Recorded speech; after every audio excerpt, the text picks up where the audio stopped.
오늘 이 내용을 듣고 계신 여러분 지금 혹시 이런 생각이 스쳐가고 계신가요? 설마 내가 매일 먹는 그 견과류가 몸을 힘들게 하는 건 아니겠지? 하지만 제 입장에서는 이렇게 말씀드릴 수밖에 없습니다.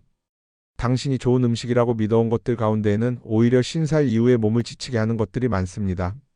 그리고 그 가운데 대표적인 것이 바로 견과류입니다. 이 이야기를 시작하는 이유는 두려움을 주기 위해서가 아닙니다. 오히려 그 반대입니다. 당신은 아직 회복할 수 있고 아직 충분히 강해질 수 있습니다. 다만 그동안 잘못 알고 지켜온 습관을 오늘 이 시간에 바로잡기만 한다면 말입니다. 제가 시니어 건강을 연구하며 얻은 가장 중요한 진실 하나는 이것입니다. 몸은 나이를 먹어도 회복하려는 힘을 절대 버리지 않는다는 사실입니다. 그런데 그 회복하려는 힘이 일부 음식 때문에 방해받는다면 우리는 스스로의 가능성을 가로막고 있는 것과 같습니다. 이 방송을 듣고 계신 분들 중에는 아마도 아침에 눈이 좀 자주 붓는다거나 소변에 거품이 맴도는 날이 잦아졌다거나 별 이유 없이 몸이 무겁게 가라앉는 느낌을 경험하는 분들이 있을 겁니다. 그때마다 대부분의 분들은 나이가 들어서 그렇지 하고 넘겨버리죠. 하지만 연구를 보면 이런 변화의 상당수는 음식이 만든 신호일 때가 많습니다. 신장은 조용한 장기입니다. 아파도 소리를 내지 않습니다. 그저 느낌만 남길 뿐입니다. 그 느낌을 미세하게 읽어낼 수 있다면 우리는 훨씬 더 건강한 노년을 맞이할 수 있습니다. 오늘 제가 말씀드릴 내용은 병원에서 흔히 다루지 않는 이야기입니다. 왜냐하면 병원은 이미 문제가 생긴 뒤에 대응하는 곳이지 문제가 생기기 직전에 몸의 언어를 읽어내는데 초점을 맞추지는 않기 때문입니다. 그래서 지금 이 자리에서 저는 여러분께 그 간극을 채워드리려 합니다. 50살 이후의 몸은 젊을 때와 완전히 다르게 움직입니다. 이 사실을 이해하기 시작하면 우리가 건강식이라고 부르던 것들이 왜 노년의 몸에서는 다른 의미를 갖는지 자연스럽게 알게 됩니다. 예를 들어 견과류를 한 줌 먹으면 심장에 좋다는 말 한 번쯤 들어보셨을 겁니다. 그 말 자체는 틀리지 않습니다. 다만 그 말이 언제나 모든 사람에게 적용되는 것은 아닙니다. 심장에는 도움이 되더라도 신장에는 너무 무거운 짐이 되는 경우가 있습니다. 특히 특정 견과류는 옥살산이나 지방 함량이 높고 또 어떤 견과류는 절인 과정에서 소금이 지나치게 많아져 노년층의 신장이 감당하기 어려운 속도로 흡수되기도 합니다. 그렇게 하루하루 쌓인 부담이 어느 날 소변의 변화, 부종, 피로감으로 모습을 드러나는 것이죠. 그러나 이 이야기의 핵심은 두려움이 아닙니다. 핵심은 바꿀 수 있다는 사실입니다. 오늘부터 어떻게 먹어야 하는지를 알면 신장은 다시 제 속도를 찾아가기 시작합니다. 제가 수많은 사례와 연구 데이터를 보며 내린 결론은 명확합니다. 신장은 우리가 생각하는 것보다 훨씬 회복력 있는 장기입니다. 다만 스스로 회복할 시간을 벌어줘야 합니다. 그리고 그 시간은 바로 음식 선택에서 시작됩니다. 지금 이 방송을 듣고 계신 분 중 일부는 아마 이런 마음일 수도 있습니다. 나는 몸에 좋은 것만 먹었는데 왜 이런 이야기를 듣게 되는 걸까? 그 마음 충분히 이해합니다. 그래서 제가 바로 다음 부분에서 왜 건강식이라고 믿었던 음식이 나이 든 몸에서는 오히려 독이 되는가? 이 질문에 대해 차근차근 풀어드리겠습니다. 그리고 여러분이 가장 궁금해하실 그 부분, 어떤 견과류가 특히 신장을 힘들게 할까? 그렇다면 나는 어떤 방식으로 먹어야 할까? 이 해답도 이어지는 장에서 구체적이고 실천 가능한 형태로 알려드리겠습니다. 오늘의 이야기는 단순히 음식 하나를 피하자는 이야기가 아닙니다. 당신의 남은 삶 전체의 질을 바꿀 수 있는 이야기입니다. 이 시간은 누군가를 겁주기 위한 시간이 아니라 당신의 몸이 보내온 신호를 다시 읽어주고 새로운 길을 보여주는 시간입니다. 50살을 넘긴 이후의 몸은 마치 오래된 악기와 같습니다. 조율만 잘해주면 여전히 아름다운 소리를 내지만 사소한 무리에는 금세 울림이 탁해지죠. 견과류는 이 악기에 영향을 주는 작은 조율 나사와 같습니다. 나사를 조금만 잘 돌리면 몸은 다시 빛을 되찾습니다. 반대로 돌리면 서서히 망가지기 시작합니다. 오늘 우리가 해야 할 일은 그 나사를 정확히 맞는 방향으로 돌리는 것입니다. 지금부터 우리는 왜 많은 분들이 평생 건강하다고 믿어온 방식이 50살 이후에는 더 이상 몸을 지켜주지 못하는지, 그리고 그 오해가 어떻게 수년 동안 우리 몸의 신호를 흐릿하게 만들었는지를 살펴보겠습니다. 아마 여러분도 느끼셨을 겁니다. 나이가 들면 음식이 예전만큼 편하게 소화되지 않는다거나 똑같은 음식을 먹어도 그 다음날 몸이 더 무거워진다거나 부종이 잘 생기고 한번 생기면 잘 빠지지 않는다는 것. 그런데 대부분의 분들은 그 이유를 단지 나이 때문이라고만 생각합니다. 물론 나이는 분명 중요한 변수입니다. 하지만 그것보다 더 중요한 사실이 하나 있습니다. 바로 몸의 구조와 속도가 바뀌었다는 것입니다. 젊을 때는 같은 음식을 먹어도 신장이 빠르게 여과하고 간이 재빨리 처리했기 때문에 문제가 생길 틈이 거의 없었습니다. 그러나 50살, 60살, 70살을 지나면서 우리 몸의 신진대사와 혈류 흐름은 완전히 다른 리듬을 갖습니다. 이 리듬의 변화를 이해하지 못하면 아무리 좋은 음식도 몸속에서는 오히려 부담이 됩니다. 많은 분들이 건강식이라고 굳게 믿는 음식들이 실제로는 젊을 때는 건강식이었을 뿐 노년의 몸에는 과부하가 되는 경우가 극히 많다는 것입니다. 즉 음식이 좋고 나쁨이 중요한 게 아니라 몸이 그 음식을 받아들이는 능력이 달라졌다는 사실이 핵심입니다. 이 차이를 이해하지 못하면 문제가 생깁니다. 아침마다 한 줌의 견과류를 챙겨 드시며 마치 건강 점수를 올리고 있다고 생각하지만 실제로는 역과 능력이 떨어진 신장이 더 많은 소금, 더 많은 지방, 더 많은 미세 물질을 감당해야 하는 상황이 되어버리는 것이죠. 젊을 때는 하루의 작은 잘못을 간과 신장이 덮어주는 구조였습니다. 하지만 나이가 들면 몸은 더 이상 그 작은 부담을 덮어줄 힘이 없습니다. 그 부담이 며칠 누적되면 부종으로, 일주일 누적되면 거품료로, 몇 달 누적되면 혈압 변화로 나타나게 됩니다. 그러나 문제는 증상이 너무 미묘하다는 데 있습니다. 무릎이 아파도 우리는 그것을 통증으로 느끼지만 신장은 통증을 보내지 않습니다. 신장은 조용히 말합니다. 부기를 통해, 거품을 통해, 피로를 통해 물의 흐름을 바꾸어 지금 조금 힘들어요. 라고. 하지만 우리는 그 신호를 나이 탓이라며 무시합니다. 저는 그 부분이 가장 안타깝습니다. 아무도 몸의 속도가 달라졌다는 사실을 제대로 알려주지 않았기 때문입니다. 병원에서도 대부분은 증상이 명확해지고 수치가 크게 떨어진 후에야 문제를 발견합니다. 즉 몸이 이미 오래도록 힘들어한 뒤에야 처음으로 공식적인 이름을 붙여주는 것이죠. 그렇다면 왜 기존의 건강관리법은 노년층에게 충분하지 않을까? 이 질문은 정말 중요합니다. 그 이유는 바로 기존 건강상식은 젊은 몸을 기준으로 만들어졌기 때문입니다. 대부분의 영양연구는 젊거나 중년층 참여자를 대상으로 진행됩니다. 역과 속도가 충분히 강하고 혈관이 탄력 있고 효소 작용이 활발한 상태에서의 데이터죠. 그 데이터는 절대적으로 틀리지 않았지만 당신의 현재 몸에는 맞춰져 있지 않습니다. 예를 들면 이런 겁니다. 같은 양의 소금을 먹어도 30살의 신장은 몇 시간 만에 부담 없이 배출합니다. 그러나 60살의 신장은 같은 양을 배출하는데 훨씬 긴 시간이 필요합니다. 이때 몸은 일시적으로 물을 끌어안고 부종을 일으킵니다. 혈관의 압력이 올라가면서 혈압도 흔들립니다. 그런데 우리가 늘 배우는 건강 지식은 이러한 속도의 차이를 고려하지 않습니다. 결국 노년층은 좋다는 것만 골라 먹었는데 왜 수치가 이상해지지? 하는 고민에 빠지게 되는 것이죠. 여기서 중요한 진실 하나를 말씀드리겠습니다. 노년의 몸에서는 좋은 음식이 아니라 맞는 음식이 필요합니다. 예를 들어 지방이 일정 비율 들어있는 견과류는 젊은 몸에는 필요한 에너지 공급원 역할을 합니다. 하지만 대사 속도가 느려진 노년의 몸에서는 그 지방이 쉽게 처리되지 않고 혈액 속에 오래 머물며 신장과 간에 부담을 줍니다. 또한 옥살사는 젊을 때는 큰 문제가 되지 않습니다. 여과막이 튼튼하기 때문이죠. 하지만 여과막이 얇아지고 민감해지는 시기에는 옥살산이 혈중 칼슘과 엉겨 작은 결정 조각을 만들고 이 조각이 여과막을 반복적으로 자극하게 됩니다. 이 과정이 누적되면 소변에 단백질이 스며 나오고 그것이 거품료라는 형태로 나타나는 것입니다. 그렇기 때문에 옛날에는 아무렇지도 않았는데 요즘은 이것만 먹어도 몸이 무겁다. 이 현상은 결코 기분 탓이 아닙니다. 몸의 구조적인 변화 때문입니다. 그리고 이 사실을 이해하지 못하면 우리는 잘 먹고 있는데 왜 몸이 더 피곤하지? 라는 모순 속에 빠지게 됩니다. 많은 분들은 어느 날 문득 건강검진에서 신장 수치가 떨어져 있다는 말을 듣고 놀랍니다. 그런데 수치는 하루아침에 떨어진 것이 아닙니다. 오랜 세월 동안 몸이 조용히 버텨온 끝에 이제는 버티기 어렵다고 신호를 보낸 결과입니다. 제가 자주 듣는 질문이 있습니다. 도대체 어느 정도가 과한 건가요? 얼마나 먹어야 안전하다고 할 수 있나요? 이 질문은 너무 당연하지만 정답은 사람마다 다릅니다. 다만 노년층에게 공통적으로 적용되는 원칙이 하나 있습니다. 젊을 때 먹던 양을 기준으로 삼아서는 안 된다. 몸의 속도가 달라졌기 때문에 예전에는 괜찮았던 양도 지금은 부담이 될 수 있습니다. 특히 견과류는 작아 보이지만 영양 밀도가 매우 높은 식품입니다. 작은 한 줌이 밥 반 공기의 열량을 넘기기도 하고 짭짤한 제품은 작은 봉지 하나에 하루 염분 권장량의 절반에 가까운 소금이 들어있기도 합니다. 이런 특징을 모른 채 건강에 좋다니까 그냥 먹지 뭐 라고 생각하며 계속 섭취하면 신장은 하루에도 몇 번씩 과부하를 겪게 됩니다. 여기서 또 하나 짚고 넘어갈 것이 있습니다. 많은 분들이 음식과 약의 차이를 잘못 이해하고 계십니다.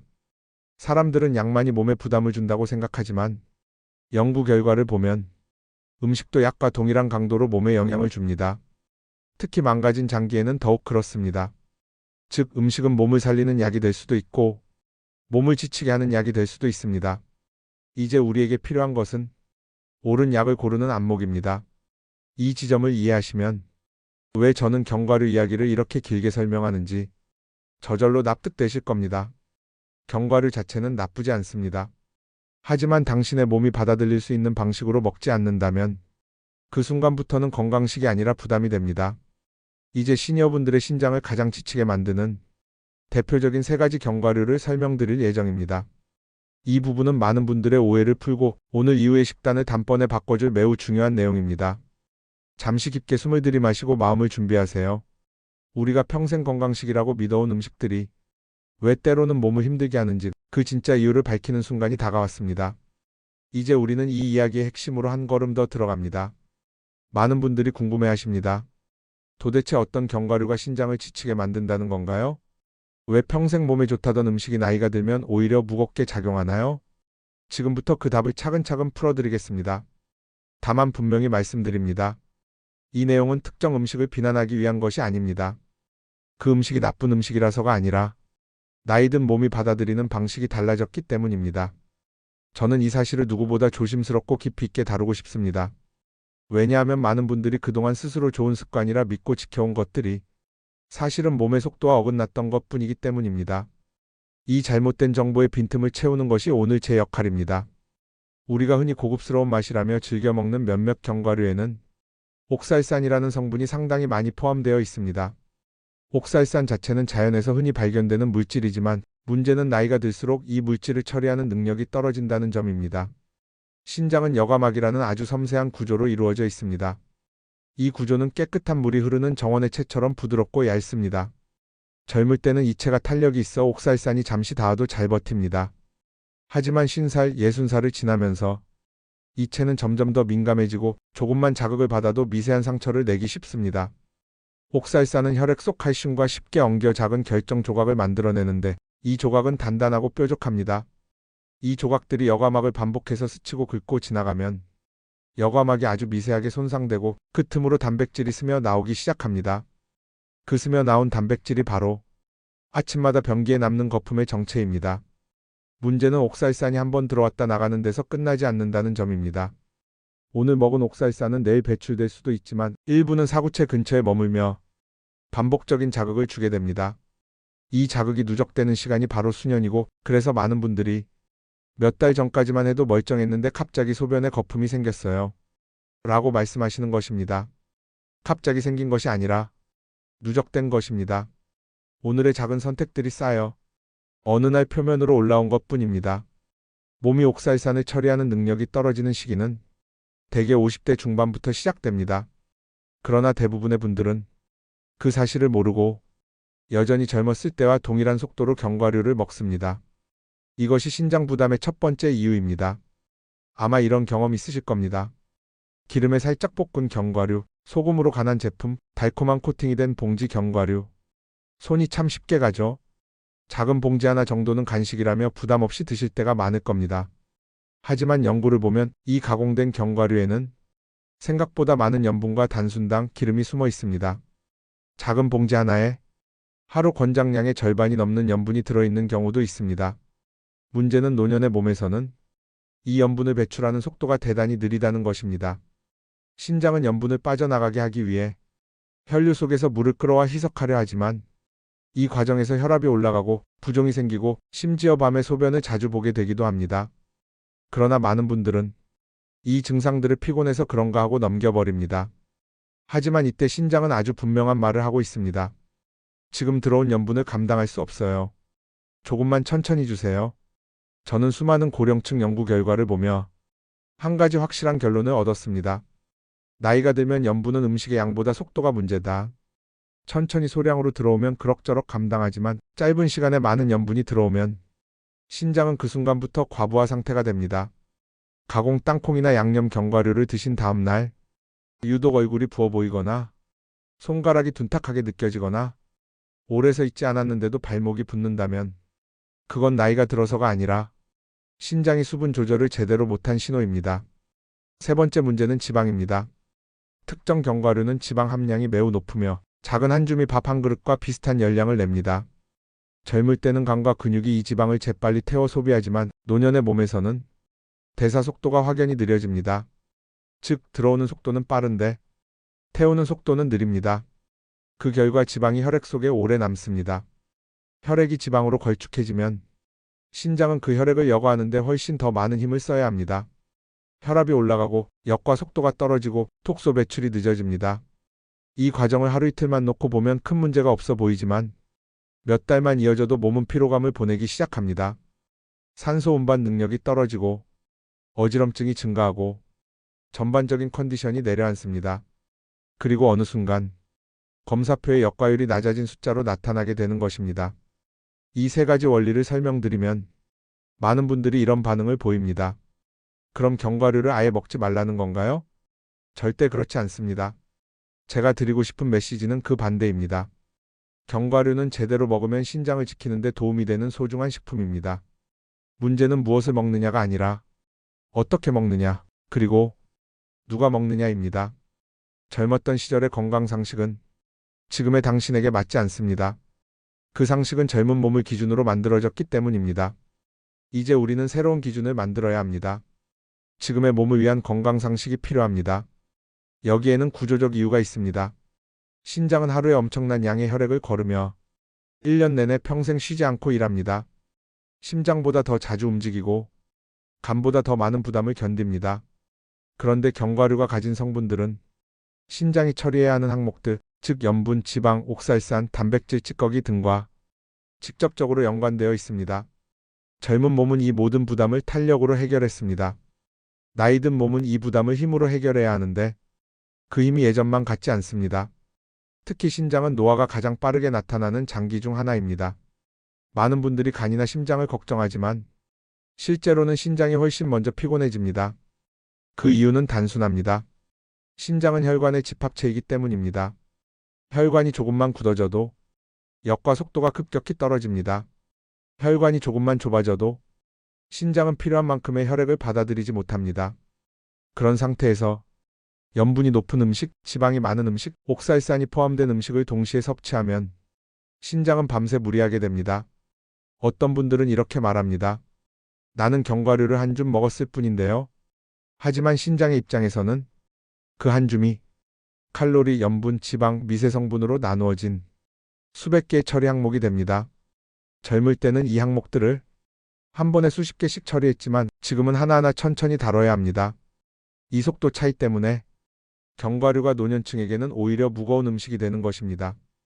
여기까지 들으셨다면 아마 마음속에 그래서 나는 앞으로 어떻게 해야 하지? 하는 질문이 떠오르기 시작하실 겁니다. 이 질문이 바로 다음 단계로 가는 열쇠입니다. 지금까지는 견과류가 왜 때로는 신장을 지치게 만드는지 그 원리와 이유를 설명드렸습니다. 이제 구체적으로 어떤 견과류가 노년층의 신장을 힘들게 하는지 그 종류별 특징을 세 가지로 정리해 드리겠습니다. 이 내용은 실천과 직결되는 매우 중요한 부분이므로 차분히 들으시면 분명히 도움이 되실 것입니다. 지금부터는 많은 분들이 가장 궁금해하실 신장을 가장 지치게 만드는 대표적인 견과류 세 가지를 구체적으로 설명드리겠습니다.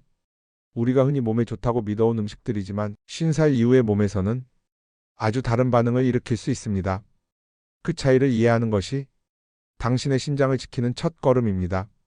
이 세 가지 견과류는 음식 자체가 나쁘다기보다는 나이 든 몸이 처리하기 어려운 성분을 많이 가지고 있다는 점이 문제입니다. 그리고 이 시간에서 제가 드리고 싶은 메시지는 단 하나입니다. 나와 맞지 않는 음식을 피하는 것이 병을 피하는 첫 번째 원칙이다. 이제 하나씩 설명드리겠습니다.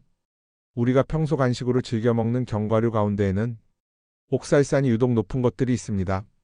옥살산은 자연계에서 흔히 발견되는 성분이지만 신장 여과막이 민감해지는 시기에는 작은 결정 조각이 되어 여과막을 자극합니다. 신장의 여과막은 종이처럼 얇고 부드러운 막입니다.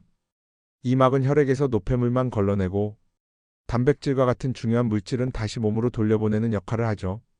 그런데 옥살산이 칼슘과 결합하면 날카로운 모래 조각처럼 변합니다. 이 조각이 여과막을 스칠 때마다 아주 작지만 반복적인 상처를 남기게 됩니다.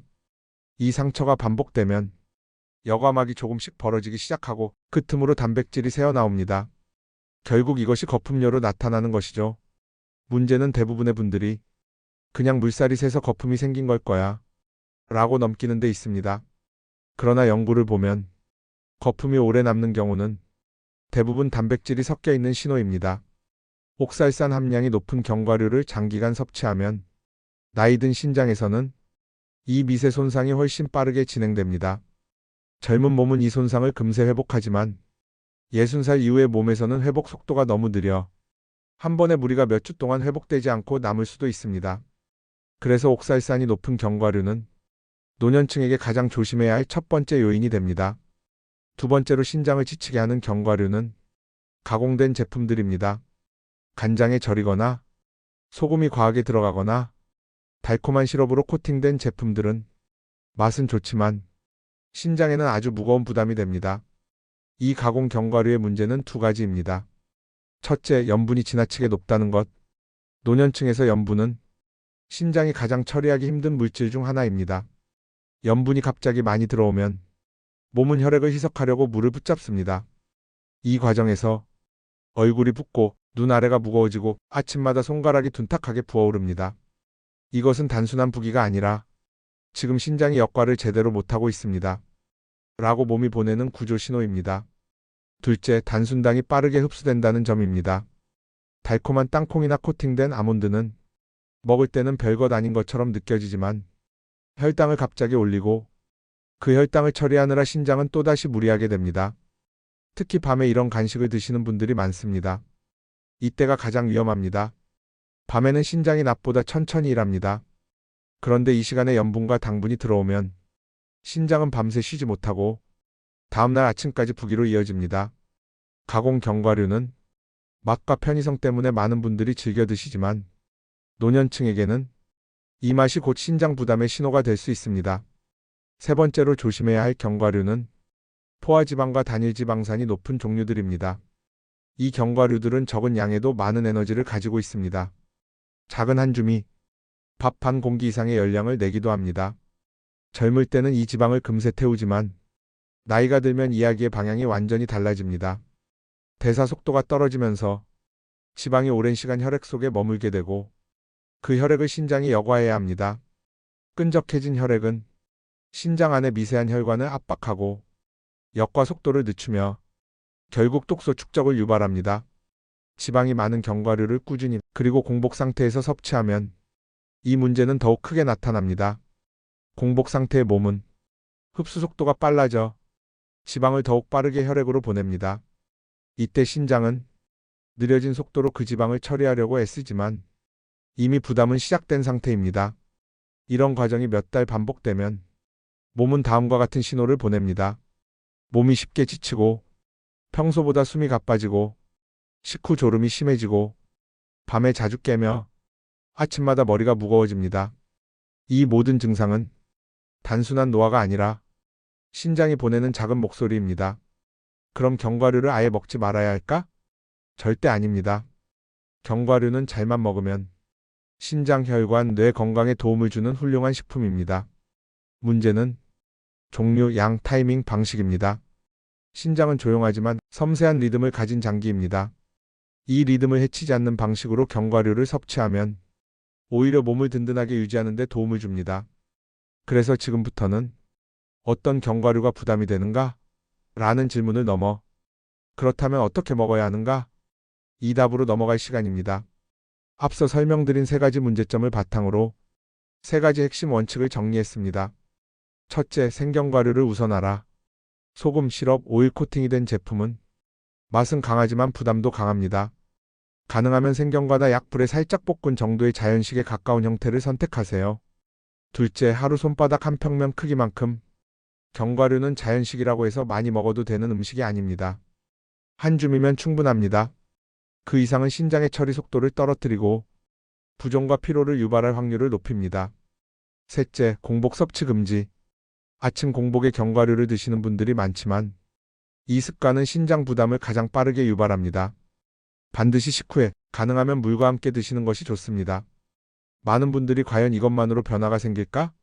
라고 묻습니다. 네, 분명히 변화가 생깁니다. 몸의 부담은 아주 작은 변화에서도 크게 줄어듭니다. 부기도 가벼워지고, 소변이 맑아지고, 아침에 무거움이 덜해지고, 수면 중 깨는 횟수가 줄어듭니다. 특히 견과류를 식후로 옮기고, 가공 제품을 줄이는 것만으로도 신장은 회복할 시간을 벌게 됩니다. 이제 당신은 그동안 건강식이라 믿어온 음식의 이면을 알게 되셨습니다.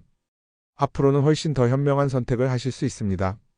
지금 이 순간 많은 분들께서는 아마 마음속으로 이렇게 되묻고 계실 겁니다. 그럼 오늘부터 나는 무엇을 어떻게 바꾸면 될까? 갑자기 모든 걸 멈추라는 뜻인가? 아닙니다. 우리가 해야 할 변화는 거창한 것이 아닙니다. 몸이 이해하고 따라올 수 있는 범위 안에서 하루의 작은 습관을 조정하는 것, 그것이 바로 신장을 지키는 가장 현실적이고 가장 강력한 방법입니다. 오늘 제가 말씀드릴 내용의 마지막 단계는 바로 실천입니다. 지식은 마음을 움직이지만 실천은 인생을 바꿉니다. 저는 오랫동안 연구 자료와 실제 사례들을 지켜보며 노년층에게 가장 효과가 컸던 생활 루틴을 정리해 두었습니다. 그 중에서도 오늘 이 자리에서 꼭 전해드리고 싶은 몇 가지가 있습니다. 한 번에 다 하실 필요도 없습니다. 그저 오늘 이 방송을 들은 뒤 딱 한 가지만 실천해도 몸은 반드시 반응합니다. 사람들은 음식의 양만 중요하다고 생각하지만 노년의 몸에서는 시간이 훨씬 더 중요합니다. 아침 공복에 견과류를 드시는 분이 많습니다. 하지만 공복 상태는 신장과 간에게는 가장 민감하고 가장 부담이 큰 시간대입니다. 몸은 아직 충분히 깨어나지 않았고 혈액 흐름도 느린 상태입니다. 이때 옥살산이나 지방, 염분이 들어오면 처리 속도가 빨라지지 못해 직접적인 부담이 됩니다. 그래서 첫 번째 루틴은 매우 간단합니다. 견과류는 아침 공복 금지, 반드시 식후에, 가능하다면 점심 식사 후가 가장 이상적입니다. 이 시간대는 신장과 간이 이미 어느 정도 깨어 있고 혈류 흐름도 안정적이어서 부담을 가장 적게 느끼는 시간이기 때문입니다. 저에게 식후로 옮기기만 했는데도 소변이 맑아졌다라고 말한 분이 정말 많습니다. 이 변화는 절대 작지 않습니다. 신장은 당신이 생각하는 것보다 훨씬 민감하고 올바른 타이밍만 주어도 즉시 반응합니다. 둘째는 견과류를 먹을 때 물을 곁들이면 신장은 노폐물을 훨씬 수월하게 배출할 수 있습니다. 특히 옥살산이 많은 견과류를 먹은 날에는 이 물 한 컵이 여과막이 받는 자극을 절반 가까이 줄여주는 역할을 합니다. 많은 분들은 물을 마시는 일을 단순한 수분 보충 정도로만 생각합니다. 하지만 신장 연구에서는 물을 언제 얼마나 마시는지가 노년층의 신장 안정성에 결정적인 영향을 주는 것으로 나타납니다. 견과류를 먹는 날에는 평소보다 물 한 컵 더하기, 딱 이 한 가지 습관만 지켜도 부종이 줄고 밤에 소변을 더 자주 보던 패턴이 차츰 안정됩니다.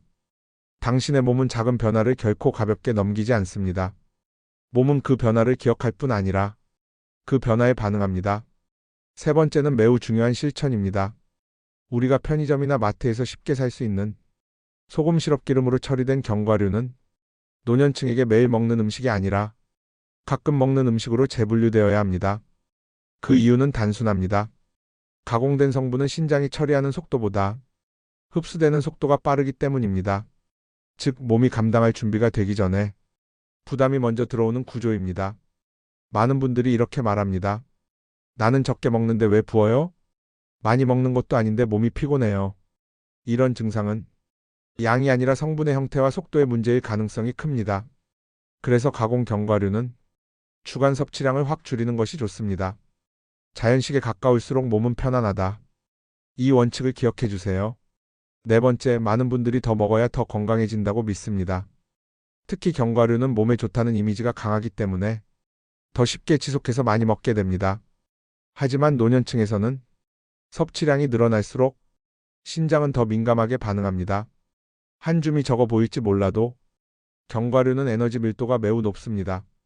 작은 양이지만 신장은 그 작은 양 속에 담긴 지방, 미세성분, 염분까지 모두 처리해야 합니다. 그래서 기준을 이렇게 잡으시면 됩니다. 손바닥에 평평하게 놓였을 때 넘치지 않을 정도. 이 양을 넘어가는 순간부터는 신장은 느린 속도로 일하기 시작합니다. 연령이 높을수록 양을 줄이는 것이 지혜이며 과학입니다.